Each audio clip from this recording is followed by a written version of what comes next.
And now he's on the radio. Welcome to Coast View with Ricky Matthews on SuperTalk Mississippi Gulf Coast 103.1. Welcome to Coast View, the show that celebrates the men and women who are making coastal Mississippi a great place to live, work, and play. Hey, we have a great show today. We have Senator Joel Carter in the first half of the show. And then we have Jay Smith, Dr. Jay Smith, who's the superintendent of schools for Long Beach. Look forward to talking to him about getting back to school and the educational process there. But before we get started, I just wanted to pass my condolences to Mayor Billy Hughes and local attorney and author Michael Hughes, who we've had on the show recently. Their mother, Sarah Smith Hughes, passed away, and Billy wrote this on Facebook. Thank you for the wonderful outpouring of love and remembrance of Mom. She truly touched many with her generous spirit and graceful tenacity. Immensely talented, she was everything in a mother a boy could hope for, encouraging us to really see the world around us. She showed us how to jump right in, get our feet wet and hands dirty, love like there is no tomorrow, and show gratitude for God's great gifts. Yes, dynamite does come in small packages. Some of you may not know this, but Billy's mother, Michael's mother, was USM's, University of Southern Mississippi's homecoming queen in 1959, and she was extensively involved in the community, and she's going to be missed. So please keep Mayor Hughes and Michael and his family and their family in your prayers. So now let's turn to our friend Joel Carter and say good morning. How are you doing, Joel? I'm doing great, Ricky. How about you? It's great to see you. Now, first, right off the bat, you tested negative for COVID, right? I did. You know, we had quite the scare of the Capitol. I was lucky enough not to catch it. And as I've discussed with Jeremy England and Senator Hobson and others, it took its toll. And I think it's a good reminder for people that you cannot drop your guard with COVID. When it hits home like it did for you guys, Joel, it is a great reminder that we have to take social distancing and the face mask seriously. And I bet you're doing that now, aren't you? I am. We've got masks all over the house, all over cars, everywhere. I know you do. Well, as I mentioned, I had Senator Jeremy England on, and then not long ago had Senator Briggs Hobson, and then I had Commissioner of Public Safety Sean Tyndall, and then as I mentioned, I had Billy Hughes last week. Well, you've got a relationship with all those guys. First of all, you and Jeremy are part of sort of this powerful Coast delegation, and I know that you guys work well together. What do you have to say about Jeremy? And Jeremy has been a great addition to the team. We enjoy having him in the Senate, and he brings a wealth of knowledge as well. And like I said, he's a great addition to the team, and I'm very grateful to have him part of the delegation. Yeah, you know, I really enjoy my conversation with him. He's a guy who's very principled. You know, he's a conservative for sure, but he doesn't just toe the conservative line when that's the right thing to do. He's willing to stand out there and stand by himself in some cases if that's what's necessary, because he's really kind of votes his conviction. And then Senator Briggs Hobson, man, what a force to be reckoned with in the Senate. I mean, his leadership over a number of years has been incredible. How is it working with him? So me and Senator Hobson have a great relationship. He's a mentor to me. He's a former chairman of Energy, and that's the chairmanship I received this year. And so I pivot to him on a lot of different issues involved with energy. So he's a great guy, just a great guy. His leadership in general over the years has been something to watch. He's held key positions in just about every single committee in the Senate. His current chairmanship is of the appropriations, as you know. So, I mean, that could not be a more important person to coastal Mississippi. And then his general leadership, watching him conduct the flag debate, which, you know, I don't care what side of the issue you were on the flag debate. The reality was that it was a terrific debate. It was a respectful debate. It was Democrats and Republicans coming together to do the right thing. But his leadership of that was something to behold, wasn't it? It was. And that was a very tough issue for all of us. We had to dig down deep in order to make that vote. And as far as I was concerned, it came down to economic principles for me. I'm a businessman, And I worked very closely with former Governor Bryant with the Mississippi Development Authority and saw that flag and what kind of impact it made on the state. And so that's where I pivoted to. I had a lot of support from the business community within the district I represent. So ultimately, I voted to change the flag. As you know, Joel, I was all in on that. When I became publisher of the Sun Herald back in 2001, Roland had been writing editorials about it. We continued the editorial writing about it. I worked hard to see a change in the 8 flag display at the foot of DeBees Road. Ultimately, Katrina took care of that for us. But my thought all along was, how can something so divisive and so oppressive be the flag that represents all citizens of Mississippi? And it was clear that in this particular moment in our nation's history, that big pain was coming to Mississippi if we didn't change that. So anyway, I appreciate your leadership on that. I know that you've written that you wanted to be on the right side of history on that, and you were. And I think the future will bear that out. What's it like to have a mentor like Phil Bryant? So Phil, when I went through the special election, this is a funny story actually. I had just announced my candidacy, and me and my father flew up to Jackson for an event for the Republican Party. And Governor Bryant was great with his speaking. He'd get you all fired up, make you proud to be a Mississippi. And at the end, he looked at me and he said, "And there's one of the future leaders of the Republican Party." And like I said, I wasn't even elected yet. And after he got done, he walked up and he patted me on the shoulder and said, "No pressure." Yeah, he's a special man. And so you won the special election in 2017. You were reelected unopposed in 2019. We'll get into all of that. I want to talk about your life in the Senate, what it was like to drink from the fire hose, initially. Some really good success you've had legislatively, and then I want to kind of retrace your steps a little bit. You've got a famous father, Rick Carter, who he and Terry Green had a terrific Coast View session with the two of them, talking about their history. Their contributions to gaming in coastal Mississippi. I mean, we probably wouldn't be where we are today in the gaming arena without Rick and Terry's incredible leadership. So what's it like to have a dad like Rick? Well, I'm his namesake. So, of course, I've looked up to Dad my entire life. He's been a great role model for me. But I always go back to this one story. Whenever I was in junior high, he made me read the book by How to Win Friends and Influence People by Dale Carnegie and write him a book report. I don't know many teenage kids that had to do that for their fathers, but it was kind of a pivotal point in my life as far as your programming in your mind goes. I ended up going on to win every candy sales contest in junior high, and I mean it was very impactful in my life. But Dad's always been my steady constant, and someone I could look to for leadership in tough situations. And I mean, I'm very blessed to have a wonderful father. Well, he's a friend, and he's someone that I talk to regularly, and have really enjoyed my friendship with him and watching his entrepreneurial spirit. So people who don't know the story behind the Allen View, you should go look up the Rick Carter and Terry Green Coast View session.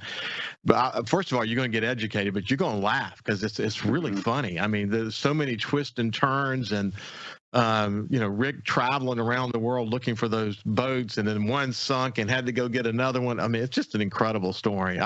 I really enjoyed it. But it really is the story of entrepreneurship, about dogged determination and hanging in there and sticking with something. And what's interesting about looking at all of his kids, you included, is that each of you, got your educations, and you went on to do your blaze your own trail, so to speak. I mean, you came out of the University of Southern Mississippi with a bachelor's degree in hospitality management, and then you actually went into the restaurant business and worked in a number of different. You were general manager of a restaurant. You kind of worked your way up. You eventually ended up working over the Windance golf course. But tell me what you learned in your many years of restaurant leadership and that part of your journey. The most important thing I learned is how to communicate with people. I mean, there were nights at 3:00 in the morning on a Friday night where I had 2 dishwashers walk out, and I was opening one of the busiest restaurants in Atlanta, and getting in that dish pit and slinging dishes with those guys, and you get to know people and the different backgrounds they come from. And to be honest with you, it made me realize how fortunate I was. But it also makes you proud of what you do, and I mean, it was just great life lessons being in that line of work. I think about that all the time. I mean, I kind of worked my way. I started as a summer intern at the Sun Herald. I kind of worked my way up. But when you have the opportunity to work in various divisions and do a bunch of different jobs, it gives you a great appreciation for the work that everyone does and how it creates, a team effort to make a company work. This is Senator Joel Carter. We're going to come back after the break, and we're going to continue the conversation about basically his journey through life that led him to become senator, and the wonderful work that he's doing with his siblings to build a really fast-growing real estate company. So we'll be back after this break, and we'll continue the conversation with Joel Carter.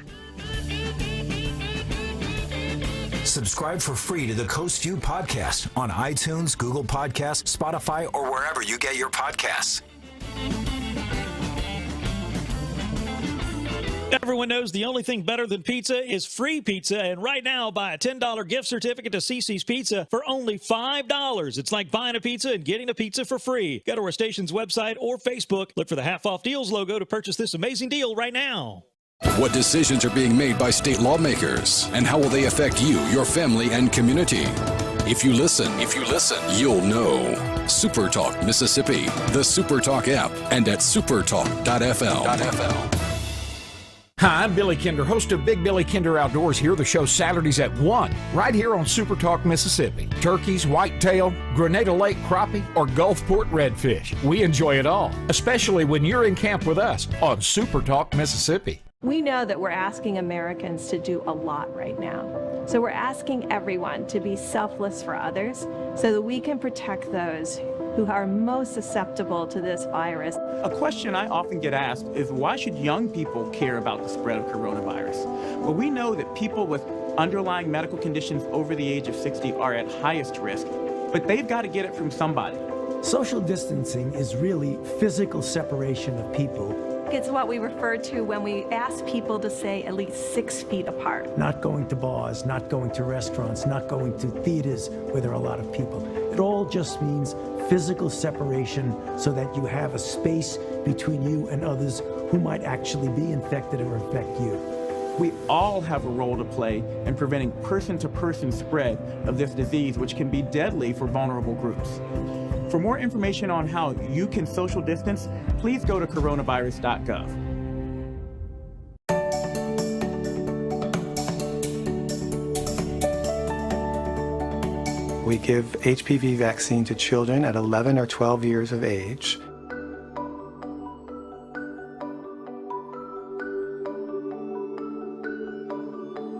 I have 4 children, 2 boys and 2 girls, and I've given the vaccine to all of them.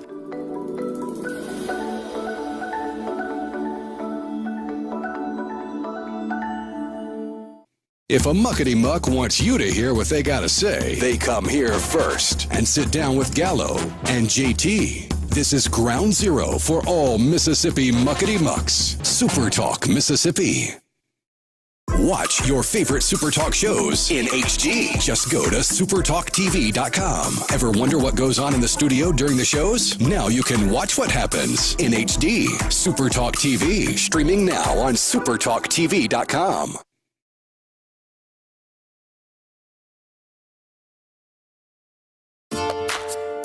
Talking to the people that help make the coast such a unique place to live.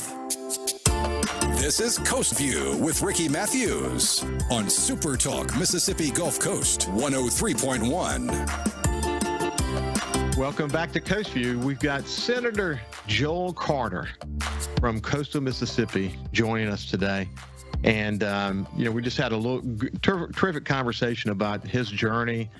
What was it like to be raised in a family with a father like Rick Carter, who with Terry Green started the Island View, But what's important about Joel's story is that he sort of got out of high school and went to college, and then went on to sort of blaze his own career. And I don't think have you ever worked for the casino?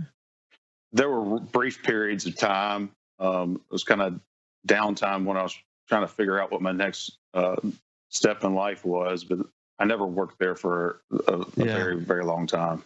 But you did run Windex golf course. Tell me about that. I did. So I was working at the Country Club of Jackson in Jackson, Mississippi, and Dad and Terry were actually looking for a golf course on the Mississippi Gulf Coast, and they had looked at the Great Southern Club, ended up getting just this crazy deal on Windex. Well, Dad called me up and he said, "Son, it's time to come home. We're going to need your help." And it was a total renovation of the clubhouse. We spent a ton of money on the golf course, getting it up to the shape that it is now. And so after that kind of it started fizzling out, I started getting bored. I'm one of those types of guys that I have to have something going on. I got to be busy. And so that's whenever I pivoted to the next step in life.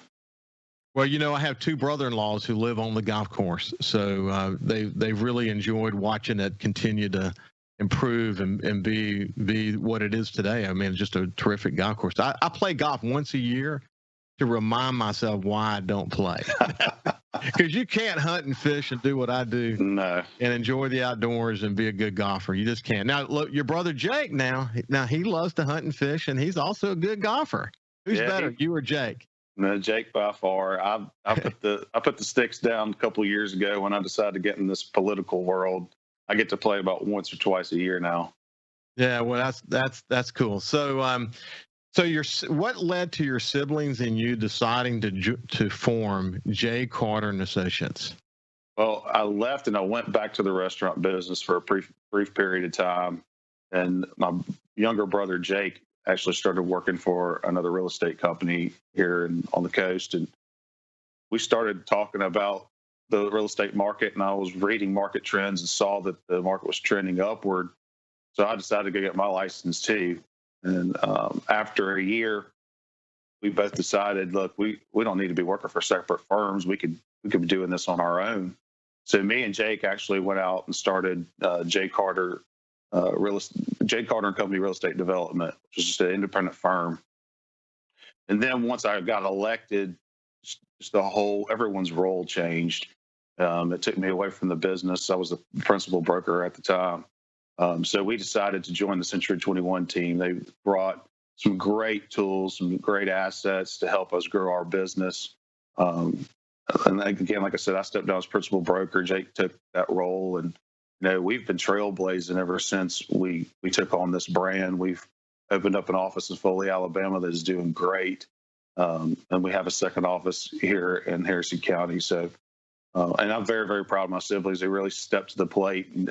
Later on, Christina came on board as well as John. And like I said, I'm very, very proud of them. They've stepped to the plate and have fulfilled a role that I used to fill that I can't do in my current capacity anymore. So, but the firm has continued to grow. It's been actually one of the faster growing firms. Tell me about that. So, my brother Jake took on the recruiting role, and Century 21, they offer a lot of assistance. They basically go out to other markets and they identify brokerages that are maybe getting towards the end of their time, and other agents that may not necessarily be happy with the firms that they're with, and they kind of put the puzzle pieces out there for you to put them together. And that's what we've been able to do. And like I said, that our Foley office it's killing it over there right now. And of course, our flagship is Gulfport. We have great agents.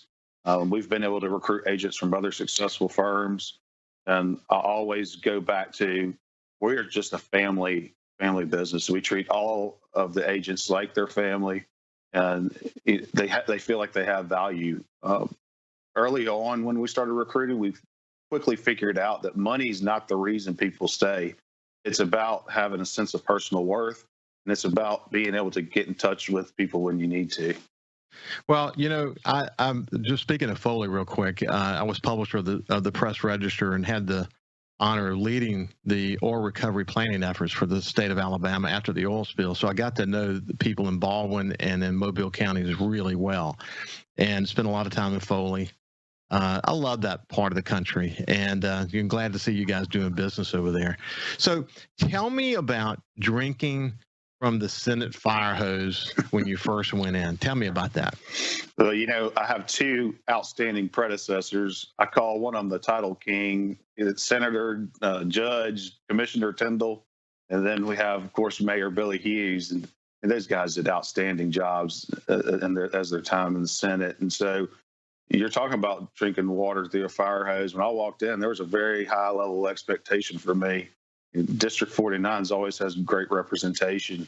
So, I mean, when you walk in there, you don't even know where the bathrooms are. So I walked in middle of a term, so there was no formal orientation. But me being the type of person I am, I was asking a lot of questions and really kind of looked at who the leadership was in the Senate and made sure that I stayed close to those guys.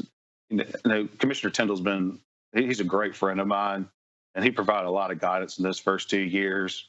I had some really good people around me. Governor Reeves, he was very, very helpful as well. It didn't take you long, though. So let's talk so that we're going to run out of time. But I want to make sure the most recent legislation that you were involved in as part of the COVID grant, the Mississippi Cooperatives broadband. Broadband is a gigantic issue for this state. We need access, especially now that we've understood that technology is such a principal part of education. So tell me about the Broadband Act that you guys were able to get passed. Well, whenever Governor Bryant was still in office, I'd travel with him a lot, like I said, with Mississippi Development Authority. And I tried to go to other people's districts in the northern part of the state. So I realized how big rural broadband was an issue. So we had the opportunity with the CARES Act funds come in to address this whole distance learning thing. And one of the main problems with distance learning is internet access. And so I teamed up with the energy cooperatives. I had meetings with everyone, AT&T, Comcast, all internet service providers, as well as power companies, because what a lot of people don't understand is some of these power companies have fiber that are run to their substations through very rural areas in the state. So and when I say we, it was me, Senator DeBar, Senator Delano worked all together to try and figure out a package deal to provide rural broadband services, computers to kids, and the safety component as far as making sure that the kids were only doing schoolwork on those devices. So we did a lot of work, and ultimately, we were able to pass some good legislation where the cooperatives are going to do a match. We're putting up 65. They're going to put up an additional 65. And then there's another 75 available for ISP providers to extend their networks. So it was good legislation. Excellent. And tell me about the Mississippi First Responders Health and Safety Act of 2019. That was my first big piece of legislation where I truly got to see how the legislative process plays out. There are occupational cancer benefits for first responders that develop cancers from being exposed to inhalants and stuff like through fires, things such as that. We were one of 2 states that did not offer this type of coverage at the time, but it is an unfunded mandate. And so there was a lot of pushback, but the thing died like 7 times on both sides, but I fought all the way to the end. I had some help on the House side, and ultimately at the 11th hour, we were able to get that sucker passed and on the floor and out the door. So, it's got to be exciting because I've watched the legislative process for all of my years in media. And some bills that you would expect to pass for some reason, for whatever reason, they get hung up. The legislative process is slow. It's a slow journey. The wheels of change turn slow for a lot of good reason. But boy, it must feel great to be part of legislation that makes it all the way through. It does. It's like making sausage. That's comparison. Yeah. People often say, if you like laws and sausage, don't watch either one of those get made. So listen, in the short time we have left, tell me, what do you like most about what you're doing? Just, I campaigned, and I told everybody I want Mississippi to be a better place for my children and my grandchildren and everyone else's. And being in the Senate, I have an opportunity to do that. And the laws that we pass directly affect every Mississippian. And so I'm in the fight every day. I mean, it's not just in session, it's out of session. And to be an effective legislator in the state of Mississippi, it's a full-time job. We don't just go punch a card for 3 months and then go home. I mean, I'm working every day, whether it's real estate or it's being an effective legislator. So, well, listen, Joel, I appreciate you taking time with me today. It's great to have this opportunity to visit with you and share you with coastal Mississippi and folks from across the state, and continue your good work. Thank you for your leadership, and I hope many good years ahead for you. Thank you, man. I appreciate it, and it's good catching up. Yeah, you bet. This is Senator Joel Carter, and we'll be back with the Superintendent of Schools from Long Beach, Jay Smith, when we get back. Thanks.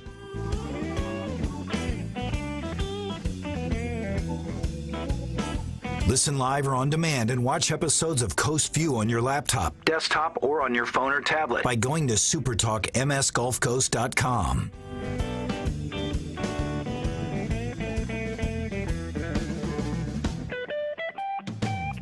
Hey, want to come work for the #1 radio group on the coast? TeleSouth Media has a great opportunity for an outside sales consultant. Get paid while having fun and work in the exciting, fast-paced world of radio. We have award-winning stations like 97.9 CPR Rocks, 105.9 The Monkey, G96.7, SuperTalk 103.1, and 103.5 The Possum. Take the first step towards a new and rewarding career. Submit your resume to Jesse@telesouth.com. That's JESSE@telesouth.com. TeleSouth Media is an equal employment opportunity employer.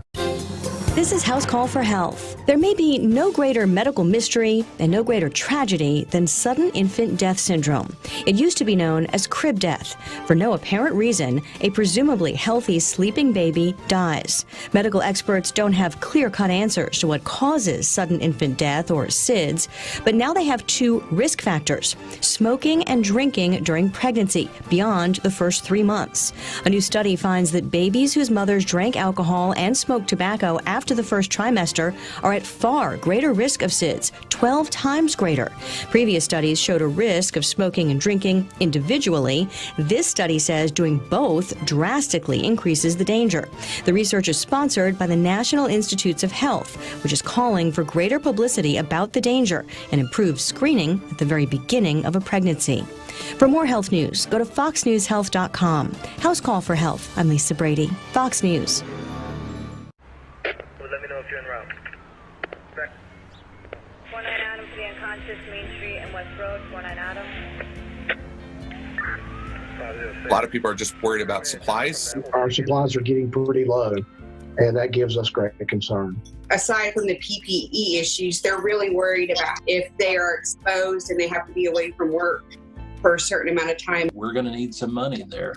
And so that's one way the public can support us, as well as just keep sending money into that support fund. What I really truly hope is that people don't forget that feeling right now of wanting to volunteer and give back to their community. I hope this doesn't dramatically change the volunteer fire service.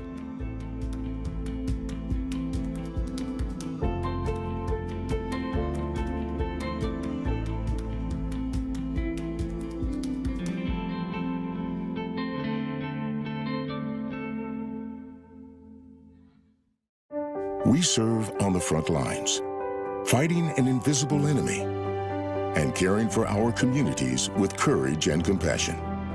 The COVID-19 crisis has challenged us like never before.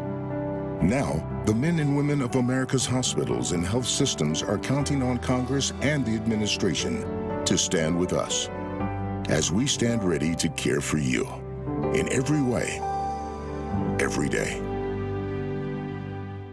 Whether you're a Rebel, a Bulldog, a Golden Eagle, or just a sports fan, SuperTalk Mississippi has got a podcast for you. For you. Sports Talk Mississippi, The Rebel Report, Thunder and Lightning, the SuperTalk Eagle Hour, and the BORKEY Show are all now available for you. And it's all free. Get them all on demand at supertalk.fm and on your smartphone. Just search for SuperTalk on iTunes, Google Play, or anywhere you listen to podcasts. Hey, I'm Steve Azar, and you never know who or what you'll hear when I spend a Mississippi Minute with my friends. We are with the fabulous Norbert Putnam, as he played on so many hit records, you can't count them, and produced for some of the biggest acts ever. Norbert, Elvis. And I want to tell you about Presley. He had two different voices. He would sit and talk to me in a very calm, low voice. And we were at Stack's one night, and we were having lunch. We always had lunch at midnight because he was nocturnal. We sat there and we have our sandwiches, and at 1 o'clock, he looked up. He said, "Hey, Put, come on, it's time for me to go be Elvis." And he stood up, and a much deeper voice, he put on his macho voice. "Hey, fellas, it's 1 o'clock. Let's get cracking, okay?" In a Mississippi Minute. Be sure to check out In a Mississippi Minute with me, Steve Azar, right here on SuperTalk Mississippi, Amazon Alexa, and now on iTunes, Google Play, and Stitcher. Get out of the house and over to Big Play today. 2 massive arcades, bowling, go-karts, 2 mini golf courses, a 2-story state-of-the-art laser tag arena, bumper cars, and right now get a $50 game card for only $25. Visit our station's Facebook and print on demand so you can play at Big Play Entertainment Center now. These deals won't last long, so make sure you get your half-off deal. Big Play Entertainment Center, Highway 90, Biloxi. Bowl, play, eat. Go to our station's Facebook to get your half-off deal now. He's the former president and publisher of the Sun Herald, and now he's on the radio. Welcome to Coast View with Ricky Matthews on SuperTalk Mississippi Gulf Coast 103.1. Welcome back to Coast View. I'm so happy you joined us. And if you missed that incredible conversation with Senator Joel Carter, you can go to the SuperTalk Gulf Coast Facebook page and watch it. You can go to any of your popular podcast platforms and listen to it as well. So now let's shift gears. I have Jay Smith, the superintendent of schools for the Long Beach School District.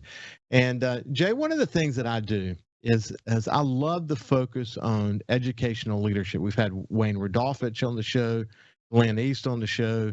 We've had university and college leaders. I can't say enough about you guys, but especially today in this COVID environment. We're going to get there in this conversation, but I want to learn a little bit more about you before we do that. But good morning to you. How are you? Hey, good morning. Thank you for having me. I appreciate you including me in on the conversation. You're welcome. You've got 28 years of experience in Mississippi public school system. You actually had a stint in the Army. Tell me about that.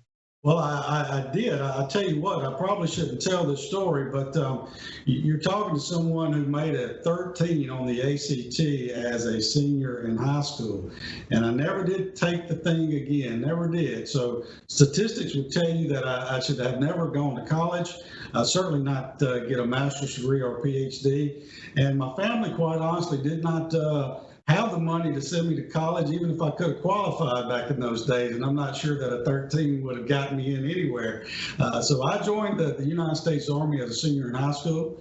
And I remember very distinctly going to the recruiter office and watching videos on the infantry training at Fort Benning, Georgia. And I said to myself, that's what I want to do. And soon after getting to Fort Benning, I realized this is not what I want to do for the rest of my life. So I did have an opportunity to serve in the United States Army. I went in on the GI Bill, which, by the time I got out of the Army and got my head right and got focused, I did get in school, obviously, and had the military pay for it. So I understand a lot about those students who are struggling financially and certainly those students who don't do well academically. So I draw on that background often when I talk to those kids and try to just encourage them and let them know that there are possibilities out there for them. Speaking of your ACT score, I often say to my wife gets mad at me when I say this in front of the kids. They're all out of college now. But I used to say that I slept during high school. The only way that I could have learned was through osmosis. Right. And it wasn't until I got to college that I really started to apply myself. I did really well in school once I figured out what I wanted to do. But did your wife ever tell you to don't talk about your ACT score with your kids? I tell you what, my board president, Mr. Tim Pierce, I think I've told him this story before. He said, "Jay, don't ever say that in public." So this is the first time that I'm mentioning that. And look, you talk about osmosis. As a seventh grader, you may recall, I guess this would have been obviously in the 80s, back when Pac-Man was very, very popular. And I would skip school during seventh grade to go across the street to play Pac-Man at the convenience store. And needless to say, I repeated seventh grade. But look, as a kid, I went through those difficult times. And so I think that helps me in my job today. You know, here we are 30 years later. Yeah, I agree. Incidentally, your board president, Tim Pearson, we haven't seen each other in a while, but we're long lost friends. I think the world of that guy. Yeah, I tell you what, he is a great school board member, an even greater person. He really is. Yeah, I know he is. But please pass along my hellos to him. You went to Mississippi College and then the University of Southern Mississippi. As you mentioned, you ended up becoming a quite accomplished student, getting a master's and a PhD. Tell me about that. Well, I tell you what, I have a letter that I actually wrote to my mother when I was stationed at Fort Polk, Louisiana.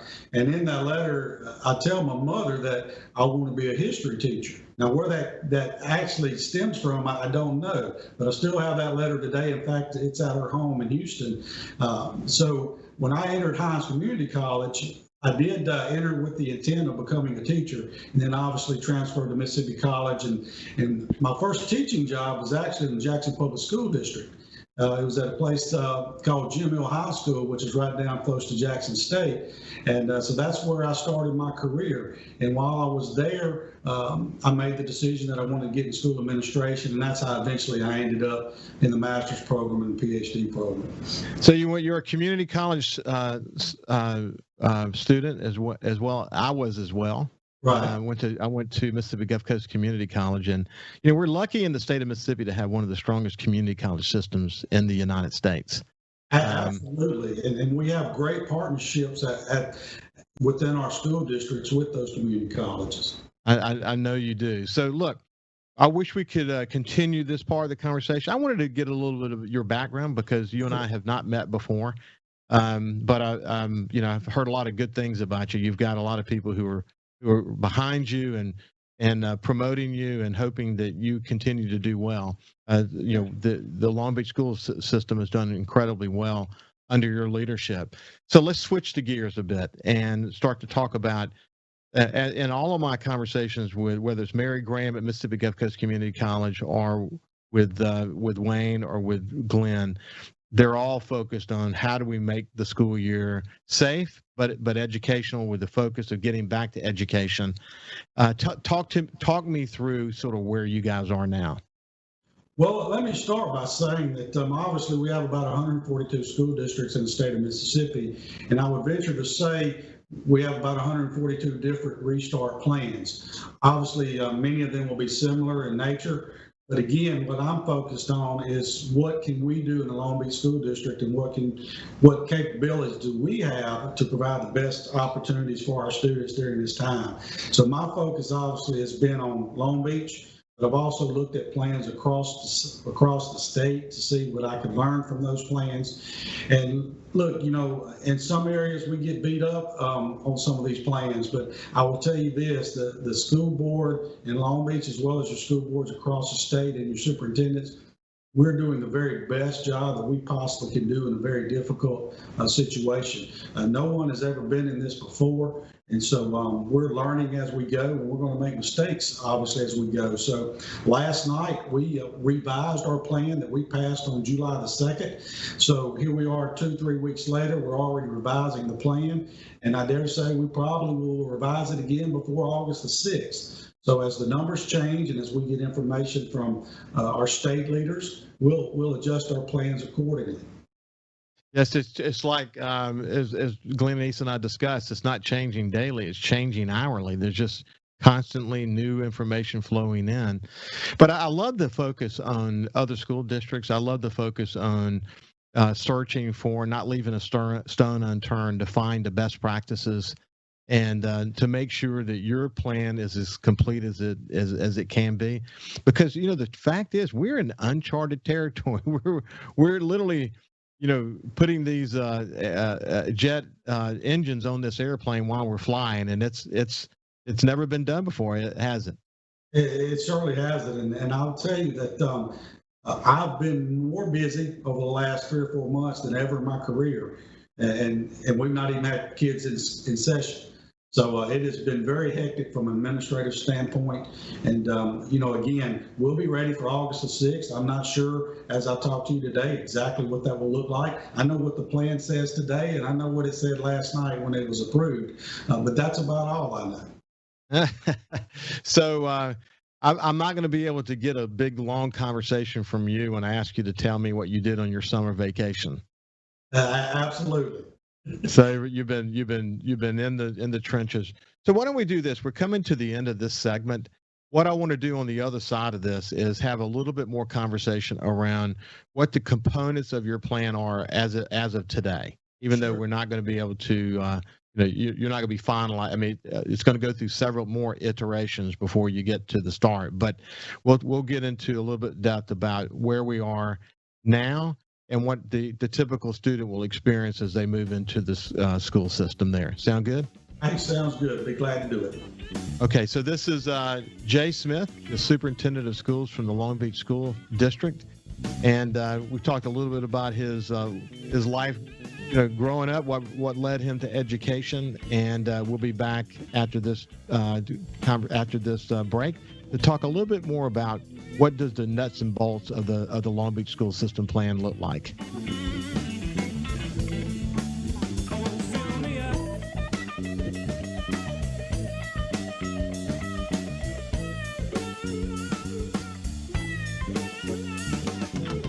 Follow SuperTalk Mississippi Gulf Coast 103.1 on Facebook. Facebook.com/SuperTalk MS Coast 103.1. Be sure to go by this station's website and check out the half-off deals. Audubon Zoo tickets for just $15. That's half price. $30 zoo tickets for just $15. Again, go to this station's website or Facebook. Look for the half-off deals logo to purchase yours now. Hey, I'm Steve Azar, and you never know who or what you'll hear when I spend a Mississippi Minute with my friends. Talking to Paul Thorne, Mississippi true treasure, really incredible recording artist, singer, songwriter, has been doing it a long time, doing it the right way. It's almost like a Forrest Gump thing because, I was a boxer, / I worked in a furniture factory, / I had a gig 2 nights a week playing my acoustic guitar in a pizza restaurant, / I was in the National Guard, and, all this stuff was going on at the same time. / I had a writing contract with Rick Hall and Fame. In a Mississippi Minute. Be sure to check out In a Mississippi Minute with me, Steve Azar, right here on SuperTalk Mississippi, the SuperTalk Mississippi app, and now available on iTunes, Google Play, and Stitcher. You could be spreading the coronavirus without realizing you have it. So do your part and stay home. It's important to limit in-person interaction with anyone outside of your immediate household, but phone and video chat are safe ways to connect. It's also important to limit social gatherings. If you need essential items like food and medicine, try using a delivery service. If you must leave your house for essential items, or if you want to take a walk for exercise, make sure to wear a cloth face covering. Stay at least 6 feet away from other people. Try not to touch frequently touched surfaces like light signals, street signs, or benches. And wash your hands with soap and water for at least 20 seconds as often as possible. This advice applies to people of any age, including teens and younger adults. It takes all of us to slow the spread of the coronavirus, so stay home unless absolutely necessary. Visit coronavirus.gov for the latest information. This is House Call for Health. Medical researchers spend years developing drugs to treat cancer, but it's possible the next big cancer-fighting breakthrough could already be in your medicine cabinet. Scientists have long known that a drug for one ailment can sometimes be effective in treating something else. Aspirin is the most famous example. Researchers at Harvard, MIT, and the Dana-Farber Cancer Institute tested more than 4,500 existing medications. They found 48 drugs that killed at least some cancer cells. These These drugs are for several different conditions, including diabetes, inflammation, and alcoholism. One drug is used for treating arthritis in dogs. Researchers in the journal Nature Cancer said the medications sometimes worked in different ways than mainstream cancer drugs. Now they hope these drugs can be further developed into true new weapons against cancer. For more health news, go to foxnewshealth.com. House Call for Health. I'm Lisa Brady, Fox News. Anybody can be a firefighter. Male, female, younger, older. We have school teachers. We have leaders in business. It's me, you, anyone that wants to be. There is no typical firefighter. Feeling down? Here's your prescription for a daily dose of good news and positive vibes. Good Things with Rebecca Turner. Every afternoon, Rebecca highlights all the good things happening right here in the state you call home. Daily exposure to Good Things with Rebecca Turner may cause smiling, feelings of positivity, happiness, and even laughter. When you experience these symptoms, tell your friends to listen. Okay. Weekdays starting at 2 p.m. here on SuperTalk Mississippi and now on Amazon Alexa devices. Be sure to go by this station's website and check out the half-off deals. Audubon Zoo tickets for just $15. That's half price. $30 zoo tickets for just $15. Again, go to this station's website or Facebook. Look for the half-off deals logo to purchase yours now. Talking to the people that help make the coast such a unique place to live. This is Coast View with Ricky Matthews on SuperTalk Mississippi Gulf Coast 103.1. Welcome back to Coast View. We have Dr. Jay Smith, the superintendent of schools for the Long Beach School District, and we're talking about now the plan related to COVID, getting back to school. So why don't we do this? Let's sort of walk through some of the nuts and bolts, starting with what a student will experience. All right. Well, listen, on July the 2nd, we did approve a plan that was basically traditional in nature, and you're hearing the phrase returning to school on a traditional schedule, if you will. And basically all of our students were going to show up on August the 6th. And over the last couple of weeks, we've been kind of just going back and forth and debating that. So last night we put a major change up before the board, and we discussed it, and ultimately the board approved it last night. So our plan's a little bit different than what you may have been hearing across the state. What we have done is we've divided our kids up into two teams, a maroon team and a white team, based on the alphabet, their last name. And so students in the same household will be on the same team. We want all those kids under the same roof going at the same time. So we're going to start school on a week-to-week basis with our maroon team starting week 1. And those individuals will attend school for 5 consecutive days. Then the following week, our white team will attend school for 5 days. So we'll do that for the first 4 weeks of school. And then after Labor Day on that Tuesday, depending on the numbers and what we're hearing from our state leaders, our hope is that we'll go back in a traditional sense, and all of our students will report back at the same time.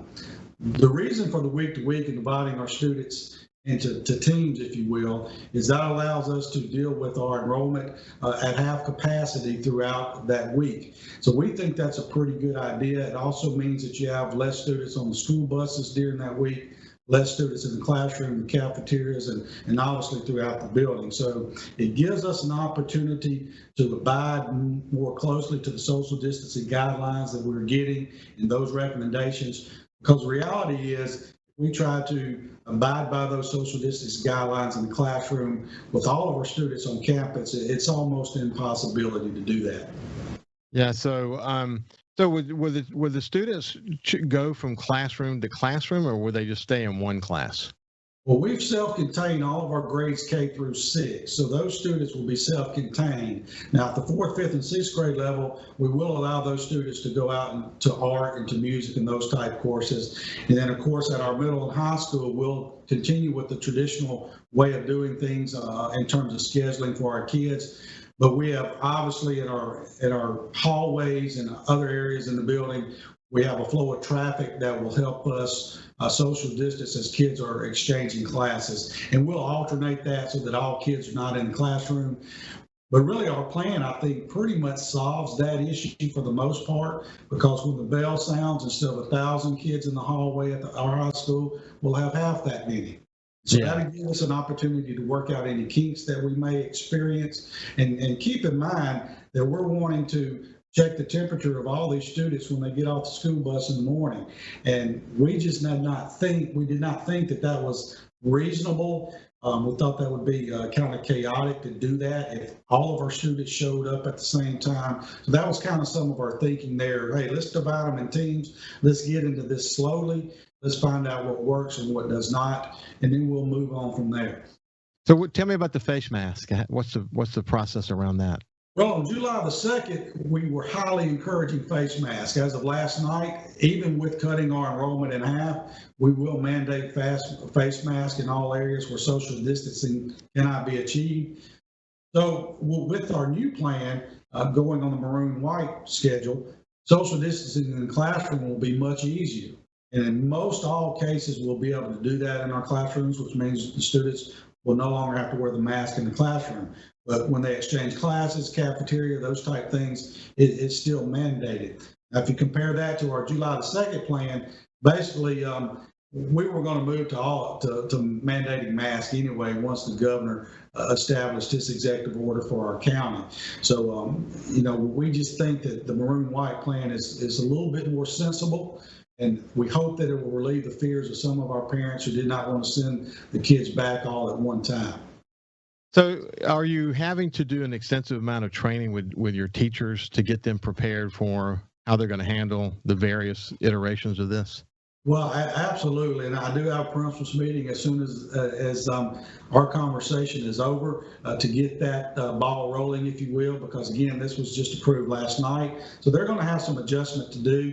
But as any superintendent will tell you, we're fortunate to have the teachers that we have, and I know that they'll be able to adjust and to accommodate and make the changes that they need.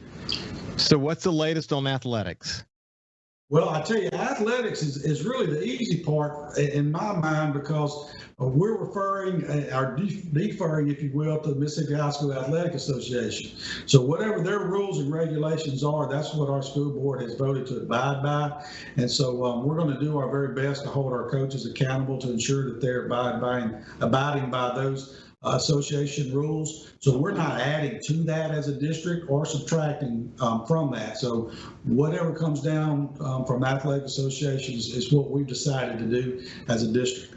What are you hearing? What's the latest you think is going to be? Well, the last I heard is obviously their executive board voted to delay it for 2 weeks. When I say delay it, I mean football season, because that's probably what's on everybody's mind at this point when you talk about fall athletics. So as we sit here today, we'll start the football season in the fall. We'll just be starting 2 weeks later.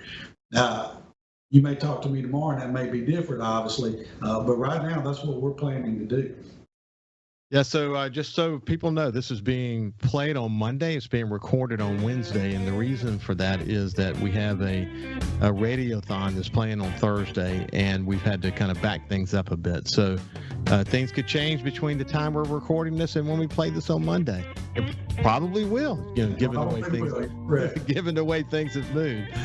But anyway, we're going to do this, Jay. We'll stay in touch with you. We'll be back to you in 2 or 3 weeks just to check in with you. Your leadership is really important to Coastal Mississippi, both in terms of your efforts on the state level and the work that you're doing in Long Beach. And it's been a real pleasure to get to know you better. And good luck to you. I know these are difficult times to be leading, but we need the best people we can find in these educational leadership roles, and you're one of them. And I wish you well, man. Hey, thank you very much. It's been a pleasure. You call or text me anytime, and we'll come back on. You bet.